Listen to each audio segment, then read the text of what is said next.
अब आप कहेंगे कि सर इंग्लिश तो चले हम रोज हो के टेस्ट दे लेते हैं आइल्स का, लेकिन जापान और जापानीज़ लैंग्वेज का हम टेस्ट कैसे देंगे? तो भाई इसके लिए परेशान होने की क्या ज़रूरत है। इंटरमीडिएट यानी कि जिन्होंने अभी इंटर किया है उन स्टूडेंट से लेकर वो लोग जो मास्टर्स करके बैठे हुए हैं और वो पीएचडी के लिए जाना चाहते हैं, वो लोग भी जापान जा सकते हैं। क्या आप भी जापान में आला तालीम हासिल करना चाहते हैं? क्या आप भी ख्वाहिशमंद हैं कि आप जापान में बाइज़्ज़त रोज़गार अपनाएं और अपनी फैमिली को मूव करें? तो आज की वीडियो आपके लिए बेहतरीन होने वाली है। आज की वीडियो में ना सिर्फ मैं आपको ये बताऊंगा कि कैसे आप जापान में स्टूडेंट वीज़ा के थ्रू मूव हो सकते हैं, जो कि एक ईजीएस्ट वे है जापान जाने के लिए, लेकिन सिर्फ आपको यही नहीं बताऊंगा, बल्कि आपको एक ऐसे इदारे के बारे में बताऊंगा, ऐसी ऑर्गेनाइजेशन के बारे में बताऊंगा जो कि आपको A to Z हेल्प करेगी जापान मूव होने के लिए। सबसे पहले मैं एलिजिबिलिटी क्राइटेरिया बता दूं कि भाई वो कौन लोग हैं जो जापान जा सकते हैं।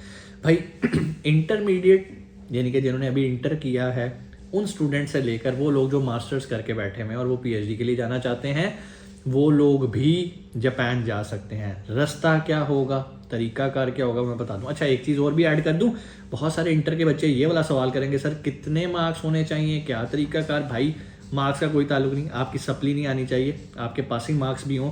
तो बहुत सारे इदारे टोक्यो के अंदर, हिरोशिमा के अंदर, ओसाका के अंदर और बहुत सारे सिटीज़ के अंदर ऐसे स्कूल्स, कॉलेजेस, यूनिवर्सिटीज़ मौजूद हैं जो कि आपको वेलकम करने के लिए तैयार हैं। हाँ, जापान जाने के लिए आपके मार्क्स से ज़्यादा जो चीज़ इंपॉर्टेंट है वो होती है N5 सर्टिफिकेशन।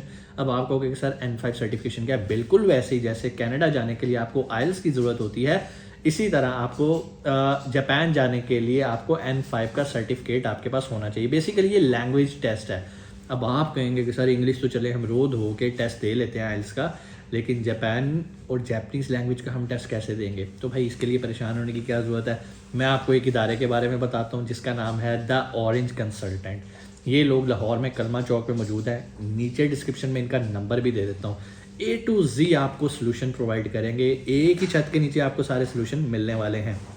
ये लोग आपको 160 क्रेडिट आवर्स की ट्रेनिंग करवाएंगे जो कि रिक्वायर है। उसके बाद ये आपको N5 का टेस्ट भी दिलवाएंगे, और जो इनका इदारा है वो ऑथराइज N5 टेस्टिंग सेंटर है। जैसे ब्रिटिश काउंसिल आइल्स के लिए है, बिल्कुल उसी तरह इनका इदारा N5 टेस्टिंग के लिए सेंटर है। और आप इनके सेंटर में ही ना सिर्फ ट्रेनिंग करेंगे बल्कि आप टेस्ट दे के N5 सर्टिफिकेट भी ले सकते हैं। यहाँ तक चीज़ें क्लियर हो गई। कब बैच स्टार्ट होता है, क्या तरीकाकार होता है, सब आपको डिस्क्रिप्शन में जो नंबर है वही आपको बताएगा। एक चीज़ प्लस पॉइंट बता दूं कि भाई इनकी सक्सेस रेशो बहुत अच्छी है। रीज़न, इनके पास जो ट्रेनर हैं, जो लोग जापानीज़ सिखाते हैं, उनमें जापानीज़ ट्रेनर्स हैं और वो जापान से ऑथराइज्ड हैं। एम्बेसी के अंदर भी इनकी बहुत अच्छी गुडविल है। इनके केसेस जब एम्बेसीज जाते हैं तो वो कामयाबी होते हैं। अभी तक अल्हम्दुलिल्लाह इनका बहुत अच्छा ट्रैक रिकॉर्ड रहा। अब सिस्टम क्या है, सिस्टम समझ लो भाई। जिसने भी स्टूडेंट वीज़ा पे जापान जाना है उसको सबसे पहले जापान में 1 साल तक क्या करना है, जापानीज़ लैंग्वेज पढ़नी है। ये रिक्वायरमेंट है जापान की, ठीक है जी। चाहे आपने इंटर किया हुआ है, चाहे आप बैचलर्स करके जा रहे हो, चाहे आप मास्टर्स करके जा रहे हो, आपने 1 साल पढ़ना है। अच्छा, अब तो ये ईजीएस्ट वे आपको बता रहे हैं जापान जाने के लिए। आपने 1 साल का वीज़ा लिया, N5 सर्टिफिकेट लिया और बहुत ईजीली हो जाता है। अगर आप प्रॉपर क्लासेस लेते हो जापानीज़ आप सीख सकते हो, कोई बड़ी डील नहीं है। इनके पास स्टूडेंट्स का रश लगा होता है, ठीक है। इनके हर बैच में ऑलमोस्ट 45 to 48 स्टूडेंट्स होते हैं और इनके बैचेस रेगुलर चल रहे होते हैं। क्यों? इनके पास ट्रेनर जापानीज़ है, ठीक है। सो आप इनसे रब्ता करोगे क्लासेस के टाइमिंग वगैरह, अगर आप इंटरेस्टेड हो जापान जाने के लिए। अगर नहीं तो भाई वीडियो स्किप करो, कुछ जाके कोई पाकिस्तान ऑस्ट्रेलिया के हाईलाइट्स देख लो, ठीक है जी। यहाँ तक क्लियर हो गया। अगली बात पे आ जाते हैं। आपने इसका प्रोसेस बता देता हूँ ताकि आपको मसला ना हो, कॉन्सेप्ट क्लियर हो जाए। 1 साल आपने जापान में जाके क्या करना है, जापानीज़ पढ़नी है। अब 1 साल के बाद फैसला आपने करना है। आपने कोई डिप्लोमा करना है, आपने कोई डिग्री करनी है, या आपने उस स्टूडेंट वीज़ा को वर्क वीज़ा में कन्वर्ट करना है। बहुत सारे लोग जो आगे पढ़ना चाहते हैं वो आगे किसी डिग्री के अंदर एडमिशन ले सकते हैं इस 1 साल जापानीज़ पढ़ने के बाद। वो लोग जो बेचारे फाइनेंशियली गुड नहीं हैं और वो चाहते हैं कि सर अब बस पैसे कमाएं, तो वो वहाँ पर अपना स्टेटस स्टूडेंट वीज़ा से वर्क वीज़ा पे कन्वर्ट कर सकते हैं। और अगर इसमें कोई मसला भी आए तो ये इदारा आपको फुल हेल्प करता है, फ्री कंसल्टेंसी इसकी प्रोवाइड करेगा कि कैसे कन्वर्ट करना है। लेकिन अगर आपको इनकी सर्विसेज चाहिए, डैट इज़ पेड कंसल्टेंसी, मशवरा, सवाल जो आप जब मर्ज़ी आप इनको कॉल करें, मैसेज करेंगे, आपको इंशाल्लाह रिस्पॉन्स करेंगे। यहाँ तक चीज़ें क्लियर हो गई। अब आता है अगला स्टेप। जापान के बारे में आपको ये चीज़ पता होनी चाहिए कि जापान में आपकी डिग्रीज ट्रांसलेट होके जापान ओरिजिनल डिग्रीज भिजवाई जाती हैं, और जब वहाँ से जापान की कॉन्सुलेट से या जापान की जो इमिग्रेशन डिपार्टमेंट है वहाँ से आपको एलिजिबिलिटी क्लियरेंस मिलती है, एलिजिबिलिटी सर्टिफिकेट मिल जाता है, फिर आपका प्रोसेस पाकिस्तान जापानीज़ एम्बेसी के अंदर किया जाता है, और उसके अंदर वो एलिजिबिलिटी सर्टिफिकेट लगाया जाता है, आपका पासपोर्ट भेजा जाता है, और आपका वीज़ा स्टैम्प होके आ जाता है 1 साल का। This is the easiest way to go to Japan. Problem सिर्फ एक आती है कि सर जापानीज़ सीखनी है, और भाई सीख लोगे, बहुत ईजी है, बहुत सारे अनपढ़ लोग सीख के जाते हैं। अच्छा, ये तो वो तरीका हो गया कि अगर आप स्टूडेंट वीज़ा पे जा रहे हो। इसका एक और भी तरीका है, जापान के कुछ वर्क वीज़ाज़ भी इनके पास आए होते हैं जहाँ पर आप डायरेक्ट जाके काम कर सकते हो। इंशाल्लाह उस पर मैं एक अलहदा बाकायदा डिटेल्ड वीडियो बनाऊँगा। आज की वीडियो का जो हमारा टॉपिक था वो ये था कि आप जापान कैसे जा सकते हैं, क्योंकि मैंने एक वीडियो बनाई थी जापान पे कि विज़िट वीज़ा कैसे हासिल करना है। पाकिस्तानियों के लिए थोड़ा सा मुश्किल होता है, लेकिन उसके अंदर मैंने सारे तरीके स्टेप बाय स्टेप बताए थे। फिर इसी तरह मैंने कनाडा, यूरोप के बारे में बताया, वीडियोस बनानी शुरू की, तो बहुत सारे लोगों ने कहा कि सर हमें कोई ऑथेंटिक इदारा बताएं, कोई एजेंट बताएं जो हमें हेल्प आउट कर सके। तो भाई आज की वीडियो में आप मेरे से गिला शिकवा नहीं कर सकते। मैंने आपको बता दिया द ऑरेंज कंसल्टेंट, लाहौर में भी इनका ऑफिस है, दुबई में भी इनका ऑफिस है, दुबई से भी ऑपरेट करते हैं, वहाँ से भी ऑपरेट करते हैं। क्लासेस इनकी ऑनलाइन भी होती हैं, फेस टू फेस भी आप जाके ले सकते हो। इवन बहुत सारे लोग जो लाहौर में रहते हैं वो भी कहते हैं कि सर हम घर बैठ के ऑनलाइन क्लासेस ले लेंगे।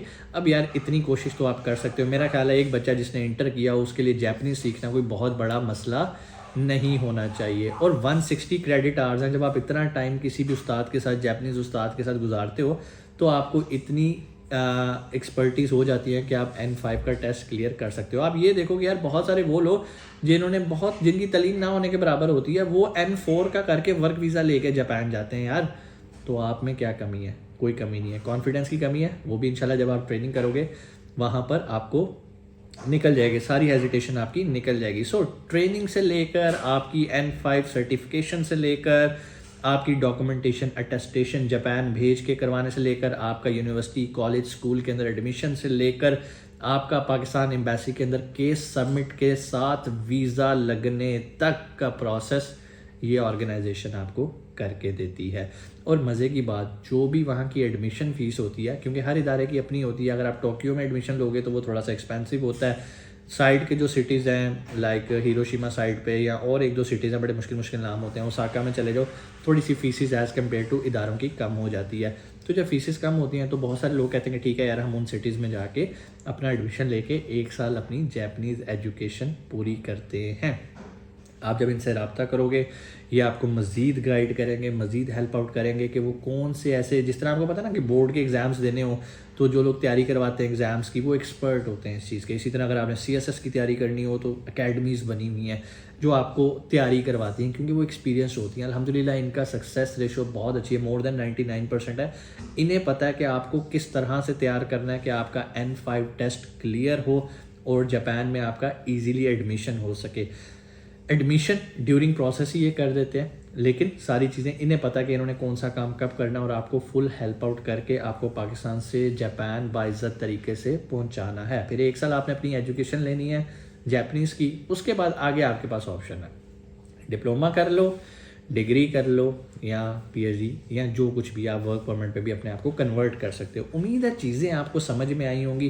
कोई सवाल आप कमेंट सेक्शन में पूछ सकते हैं, अदरवाइज़ डिस्क्रिप्शन में नंबर मौजूद है द ऑरेंज कंसल्टेंट, आप इनसे रब्ता करें, इन्हें बताएंगे सर आप जापान जाना चाहते हैं, अपनी CV या जो भी आपका प्रोफाइल है इनके साथ शेयर करें। इंशाल्लाह ये आपकी मुकम्मल रहनुमाई करेंगे फ्री ऑफ कॉस्ट। और अगर आप इनकी सर्विसेज लेना चाहते हैं डेफिनेटली वो पेड होंगी, उसके लिए भी आप इनसे मशवरा कर सकते हैं। इंशाल्लाह आपसे मुलाकात होती है अगली वीडियो में। अपना बहुत सारा ख्याल रखिएगा।